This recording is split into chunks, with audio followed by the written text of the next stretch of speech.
जय हिंद, जय भारत। साथियों आज एक और खास विषय पे वीडियो लेकर के आपके बीच में आए हैं। जैसा कि आपने टाइटल देख लिया होगा, इस वीडियो में बात करने वाला हूं मैं लहर बनाने वाली टीम को कैसे तैयार किया जाता है।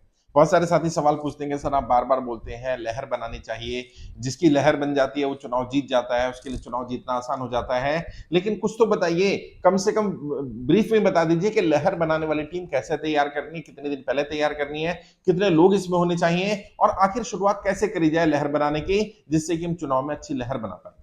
साथियों मैं इसलिए ये बातें नहीं बताता क्योंकि इनमें कोई ऐसी चीजें नहीं है कि 2 मिनट में बता दी जाए। ये विस्तार वाली चीजें हैं, इनमें एक एक स्तर की चीजें बतानी पड़ती हैं और किस स्तर का आप चुनाव लड़ने वाले हैं उस पर बहुत ज्यादा डिपेंड करता है कि लहर बनाने के लिए आपने कितनी टीमें बनानी है, कितने स्तर की टीमें बनानी है, टीमों में किस तरह के लोग रखने हैं। मुद्दों के आधार पर लहर बनेगी तो टीम अलग तरह की बनाई जाएगी। अगर पार्टी के विचारधारा के आधार पर टीम लहर बनानी है तो पार्टी या विचारधारा के आधार पर जो लहर बनेगी उसके लिए अलग तरह की टीम बनाई जाएगी। अगर मान लीजिए कैंडिडेट के पारिवारिक बैकग्राउंड के आधार पर, जाति के आधार पर, धर्म के आधार पर अगर आपको लहर बनानी है तो फिर अलग तरह की टीमें बनेंगी। तो हर चुनाव में लहर बनाने का आधार जो होगा उसके आधार पर तय होगा कि कौन कौन सी टीमें बनानी है, कितने दिन पहले बनानी है और उन टीमों में किस तरह के लोग रखने हैं। फिर भी मोटे मोटे तौर पर बता देता हूं 3-4 चीजें जो आपको शायद समझने में आसानी हो जाए। कोई भी लहर स्वाभाविक नहीं होती, इस बात को तो आप समझ लीजिए, गांठ बांध लीजिए। अगर कोई कहे उस नेता की लहर चल रही थी, उस पार्टी की लहर चल रही थी, इस मुद्दे की लहर चल रही थी, कोई भी लहर अपने आप नहीं चलती। लहर आर्टिफिशियल होती है, बनाई जाती है। हाँ, एक बार आर्टिफिशियल बनाने के लिए शुरुआत करनी पड़ती है, उसके बाद आपको कुछ नहीं करना पड़ता, उसके बाद अपने आप लहर चलने लगती है। यानी कि आपको सबसे पहले मुद्दा चुनना होगा, किस मुद्दे पर लहर बनानी है और फिर उसको आर्टिफिशियली शुरुआत करनी पड़ेगी, उसको आर्टिफिशियली लहर को तैयार करना पड़ेगा। शुरुआत में लहर तैयार करते समय किसी भी मुद्दे पर हो, किसी भी स्तर पर हो, ज्यादा लोग नहीं चाहिए।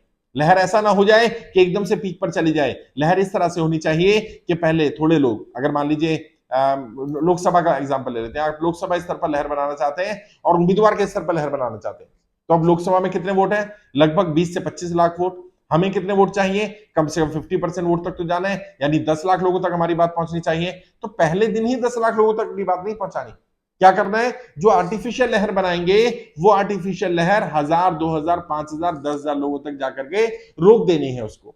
अब इन 10,000 लोगों में उस लहर को अपने आप चलाने की कोशिश करनी है। आर्टिफिशियल लहर को नेचुरल बनाने का प्रयास करना होता है और जो लहर नेचुरल बन जाती है उस लहर को फिर रोक पाना असंभव हो जाता है। आर्टिफिशियल लहर को रोका जा सकता है। जैसे लहर बनाने का तरीका है, ऐसे ही सामने वाले की लहर अगर चल रही है तो उसको रोका भी जा सकता है, काटा भी जा सकता है, कम भी किया जा सकता है, छोटा भी किया जा सकता है। लेकिन जो लहर आर्टिफिशियल से नेचुरल बन जाएगी उसको रोका नहीं जा सकता, उसको तोड़ा नहीं जा सकता, उसको कम नहीं किया जा सकता। और जितना उसको कम करने का प्रयास किया जाता है, क्योंकि वो नेचुरल बन चुकी होती है, वो उतनी ज्यादा भड़कने लगती है। मतलब अब सामने वाला उस लहर को रोकने के लिए कुछ भी करेगा तो समझ लीजिए आग में पेट्रोल डालने का, आग में घी डालने का काम करेगा, यानी वो लहर और बड़ी होती चली जाएगी। तो अगर लहर बनानी है तो आपने दिमाग में बैठाना है कि जिस स्तर तक भी लहर पहुंचानी है तो उसका 1% लोगों तक तो लहर आपने आर्टिफिशियल तरीके से पहुंचानी है और उसको फिर नेचुरल जाने देना है। उसमें हो सकता है 1% में काम ना चल पाए तो 2%, 3%, 5%, मैक्सिमम 5 से 10% पर आर्टिफिशियल लहर होनी चाहिए और उसके बाद लहर को अपने आप चलना चाहिए। अगर मान लीजिए आपने आर्टिफिशियली लहर शुरू कर दी लेकिन वो लहर नेचुरल नहीं हो पाई, अपने आप नहीं चल पा रही, अब क्या करना है? अब हमें देखना है कहीं हमने गलत मुद्दा तो नहीं चुन लिया या हमने गलत तरीका तो इस्तेमाल नहीं कर लिया। मैं बहुत सावधानी के साथ चीजें बता रहा हूं क्योंकि बहुत सारी चीजें ऐसी हैं जो मैं ट्रेनिंग का पार्ट है, ट्रेनिंग में सिखाता हूं या जब आप आएंगे तो आपको पता चलेगा। इसलिए मैं कोशिश कर रहा हूं कि जितना आपको सिखा सकूं समझा सकूं, ताकि कोई ये भी ना कहे कि सर ने कुछ सिखाया नहीं, और जो लोग ट्रेनिंग लेकर जाते हैं वो भी ये ना कहें कि यार सर सब कुछ तो आप यूट्यूब पे सिखा रहे हैं तो फिर हमें ट्रेनिंग की क्या जरूरत है। तो आपने क्या करना है? आपने आइडेंटिफाई करना है कि अगर मेरी लहर नहीं बन पा रही, नेचुरल लहर नहीं बन पा रही है, तो इसका मतलब कहीं ना कहीं कोई गड़बड़ है। या तो मुद्दा गलत चुन लिया गया, समय गलत, टाइमिंग गलत हो गई है, या हम जिन संसाधनों का, जिन माध्यमों का इस्तेमाल कर रहे हैं शायद वो माध्यम सही नहीं है, वो उन लोगों तक नहीं पहुंच पा रहे जिन लोगों तक ये बात पहुंचनी चाहिए। और नेचुरल लहर और आर्टिफिशियल लहर में अंतर क्या होता है? आर्टिफिशियली हम किसी मुद्दे को तैयार करते हैं, वो मुद्दा होता तो है लेकिन लोगों को पता नहीं होता ये मुद्दा है, या लोगों को लग नहीं रहा होता कि हम इस मुद्दे को उठाएंगे, ये आवाज उठाएंगे तो इस मुद्दे पर लोग हमें समर्थन कर देंगे, या हम इससे अपनी पसंद का नेता चुन सकते हैं या अपने काम करवा सकते हैं, अपनी बात मनवा सकते हैं। तो आहिस्ता आहिस्ता लोगों में पेनिट्रेट करने के लिए उस मुद्दे को डालना, सोशल मीडिया के माध्यम से डालना, ऑनलाइन ऑफलाइन डालना, उसको डालने के बाद देखना कि उसका इंपैक्ट क्या हो रहा है, क्या लोगों के दिलों को बात छू रही है, क्या जिस तरीके से हम बता रहे हैं हमारा वो तरीका सही है कि लोग हमसे कनेक्ट हो रहे हैं, उस मुद्दे से कनेक्ट हो रहे हैं या नहीं हो रहे हैं। अगर नहीं हो रहे हैं तो हमें तुरंत तरीका बदलना पड़ेगा। कई बार क्या होता है, मुद्दा बढ़िया होता है लेकिन हमारा जो माध्यम होता है, जिस माध्यम से हम उसको मुद्दे का इस्तेमाल कर रहे होते हैं, वो माध्यम ठीक नहीं होता। तो हमें मीडियम को देखना पड़ेगा कि हमारी मशीनरी मैकेनिज्म ठीक है कि नहीं है, हमारी स्ट्रेटजी ठीक है लेकिन उसको इंप्लीमेंट करने के लिए जो मैकेनिज्म या मशीनरी यूज की गई वो गलत है, तो उसको ठीक करना पड़ेगा। फिर जब मुद्दा उठा लिया और मुद्दा वो नेचुरल चलेगा, तो कैसे पता चलेगा वो नेचुरल लहर बन रही है? अब आपको उसमें आर्टिफिशियली कुछ इंजेक्ट करने की जरूरत नहीं है। सोशल मीडिया पर है तो पैसा लगाने की जरूरत नहीं है, अगर ऑफलाइन है तो आपको लोगों को बुलाने की जरूरत नहीं पड़ेगी, आपको बहुत ज्यादा एफर्ट नहीं करने पड़ेंगे उस मुद्दे पर लोगों को इकट्ठा करने के लिए। आप पाएंगे कि लोग अपने आप ही उस मुद्दे के समर्थन में आते जा रहे हैं, और जितने ज्यादा लोग उस मुद्दे के समर्थन में आते जाएंगे वो और इसे ज्यादा वायरल करते जाएंगे, ऑनलाइन भी वायरल करेंगे, ऑफलाइन भी वायरल करेंगे, और आहिस्ता आहिस्ता चर्चा शुरू हो जाएगी। और जो मैंने बताया था, राजनीति में चर्चा, पर्चा, खर्चा, इन तीनों चीजों का महत्व है। एक बार अगर उस मुद्दे की चर्चा चल पड़ी, जिस मुद्दे पर आप लहर बनाना चाहते थे, और घर घर में, गांव गांव में, गली गली में, चौक चौराहे पे, मोहल्ले में अगर चर्चा चल रही है, तो उस मुद्दे को समाप्त करना बहुत मुश्किल होता है। या तो चर्चा शुरू होती नहीं है, लेकिन अगर एक बार चर्चा शुरू हो गई तो हर कोई उसी चर्चा में इन्वॉल्व होना चाहता है। कुछ तर्क देंगे समर्थन में, कुछ तर्क देंगे विरोध में, इससे भी फर्क नहीं पड़ता। मान लीजिए आपने जिस मुद्दे पर लहर चलाई उसमें ऑटोमेटिकली चर्चा शुरू हो गई है, तो अब आपने कुछ चीजों का ध्यान रखना है, उसमें आर्टिफिशियली कुछ इंजेक्ट नहीं करना, मुद्दा डाइवर्ट ना हो जाए, मुद्दे में कहीं ऐसा ना हो जाए इतना प्रचार प्रसार कर दिया गया कि लोगों को उसकी चर्चा करना बोरिंग लगने लगे, क्योंकि हर जगह वही दिख रहा है। थोड़ा दिखा भी रहे, थोड़ा छुपा भी रहे, होता भी ना, जो चीज थोड़ी सी छुपी रहती है उस पर हमारा ध्यान थोड़ा ज्यादा जाता है, उस पर अट्रैक्शन ज्यादा होता है, तो थोड़ा मुद्दा छुपा भी रहे, थोड़ा आता भी रहे, आप भी कहीं कहीं उसको बात बात में उठा भी दें और बात बात में इसको दबा भी दें। अब भाई लोग ऐसा कह रहे हैं, इस तरह की चर्चाएं चल रही हैं, बट मैं इन चर्चाओं पर ध्यान नहीं देना चाहता। आप लोग चर्चा कर रहे हैं, ठीक है, मैं मना भी नहीं कर रहा हूं। अब आपने क्या कर दिया, आपने उस मुद्दे को एंडोर्स कर दिया कि हाँ वाकई ये मुद्दा है। और इस सारे मुद्दे को उठाने का उद्देश्य, करने का उद्देश्य क्या होता है कि लहर बनी रहे। और लहर कब बनी रहेगी, जब आपका विरोधी भी इसमें शामिल हो जाए, चाहे वो समर्थन में बोल दे या विरोध में बोल दे, इससे बिल्कुल फर्क नहीं पड़ता।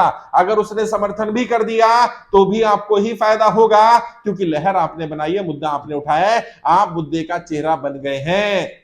और अगर वो विरोध कर देता है तो इससे बढ़िया आदर्श स्थिति नहीं हो सकती। उसको तब तक पोक करते रहना, तब तक उस तक इंफॉर्मेशन पहुंचाते रहना, तब तक इसकी लहर को बनाए रखना, तब तक चर्चा करते रहना, जब तक कि सामने वाला उसके बारे में अपनी कोई राय ना दे दे, फेवर में दे दे या विरोध में दे दे, दोनों में हमें फायदा होने वाला है, इससे फर्क नहीं पड़ेगा। आपने लहर बनाने वाली टीम को अगर सही ट्रेन कर दिया और उसने इस तरह से लहर बनाई, तो यकीन मानिए आर्टिफिशियल लहर नेचुरल बन जाएगी। ना आपको पैसा लगाना पड़ेगा, ना संसाधन लगाने पड़ेंगे, ना लोग लगाने पड़ेंगे, और अपने आप ही वो मुद्दा चल पड़ेगा। चाहे वो उम्मीदवार के आधार पर मुद्दा हो, कॉन्स्टिट्यूंसी के आधार पर मुद्दा हो, पार्टी के आधार पर मुद्दा हो, और अलग अलग टीमें बनानी है। जो टीमें पढ़े लिखे लोगों को टैकल करती हैं वो टीम अलग होंगी, जो ऑनलाइन टीम काम करेगी तो सोशल मीडिया की टीम अलग रहेगी, जो ऑफलाइन काम करेगी तो ग्राउंड टीम अलग रहेगी, बूथ लेवल पर बूथ टीम अलग काम करेगी। उन सबको बताया जाएगा और सबको उस मुद्दे के साथ कनेक्ट किया जाएगा। आपने कुछ नहीं बोलना है, आपने उसके पोस्टर, बैनर, होर्डिंग नहीं लगाने हैं। लगाना चाहे तो थोड़े बहुत लगा भी सकते हैं, लेकिन जनता को उसमें इन्वॉल्व होने दें। जिस लहर में जनता इन्वॉल्व हो जाती है वो आर्टिफिशियल से नेचुरल बन जाती है, और जब लहर नेचुरल हो जाती है उसका काट कर पाना बहुत मुश्किल होता है, लगभग असंभव होता है। लेकिन कितने दिन पहले लहर बनानी है, ऐसा ना हो जाए जैसा मैंने कहा, चुनाव के पहले पीक पर लहर ना पहुंच जाए। जब आपका चुनाव जैसे जैसे आगे बढ़ रहा हो वैसे वैसे लहर भी आगे बढ़नी चाहिए। और अगर लगे आपको कि लहर आपने ज्यादा जल्दी पहले शुरू कर दी है, तो आप थोड़ा सा आर्टिफिशियली उसको पंप करके रोक भी सकते हैं, उसको वॉल्व लगा करके थोड़े दिन के लिए उसको स्थिर भी कर सकते हैं, उसको डाइवर्ट भी कर सकते हैं कोई और मुद्दा लेकर के। फिर क्या हुआ, आपने 2 महीने, 3 महीने, 6 महीने उस दूसरी तरफ डाइवर्ट कर दिया, 6 महीने बाद आप यूटर्न लेकर के वापस आ गए, ताकि लोगों को यह भी ना पता चले कि आपने अचानक लहर को छोड़ दिया था या मुद्दे को छोड़ दिया था, और आपको बेनिफिट भी हो जाए। क्योंकि चुनाव के समय आपकी लहर अगर पीक पर होगी तो लोग वोट डालने जाएंगे, तो उनको मुद्दा दिमाग में रहेगा, और जब वो मुद्दा दिमाग में रहेगा तो फिर वो उसके आधार पर ही वोट करेंगे। आपने देखा ना बड़े बड़े नेता क्या करते हैं, चुनाव से 2 महीना पहले, चुनाव से 3 महीना पहले, चुनाव से मैक्सिमम 4 महीना पहले कोई बड़ा मुद्दा उठा देते हैं और वो ध्रुवीकरण कर देते हैं। क्योंकि उन्हें ध्रुवीकरण धर्म के आधार पर करना है तो धर्म के आधार पर कर देते हैं, जाति के आधार पर करना है जाति के आधार पर कर देते हैं। और जब वो ध्रुवीकरण कर देते हैं, मुद्दा लहर बन जाती है और उस मुद्दे के आधार पर अपोजिशन अगर उसका विरोध भी करता है, उसमें आग में घी का काम ही होता है, और अगर समर्थन करता है तो उसके जाल में फंस जाता है। वो आप, मैं नाम तो नहीं लूंगा, लेकिन आप जानते हैं नेताओं को, नेताओं ने चुनाव से पहले किस तरह के मुद्दे उठाए, किस तरह से लहर बनाना शुरुआत की, और जो सामने वाले की लहर बनी थी, जो एंटी इनकम्बेंसी हो गई थी, जो किसी पार्टी के समर्थन में चला गया था, एकदम से वो पूरा उस उम्मीदवार के समर्थन में, उस पार्टी के समर्थन में आ गया, जिसने उस लहर को पहले आर्टिफिशियली शुरू किया, कोई इंसिडेंट करके शुरू किया, कुछ पैसा या संसाधन इंजेक्ट करके शुरू किया, और बाद में सामने वालों को मजबूरन उनके ट्रैप में फंसना पड़ा। और जब पीक पर चुनाव पहुंचा, लहर भी पीक पर पहुंच गई और पिछली परफॉर्मेंस से ज्यादा अच्छा परफॉर्म कर दिया, जबकि एंटी इनकम्बेंसी चल रही थी, उनके विरोध में माहौल चल रहा था।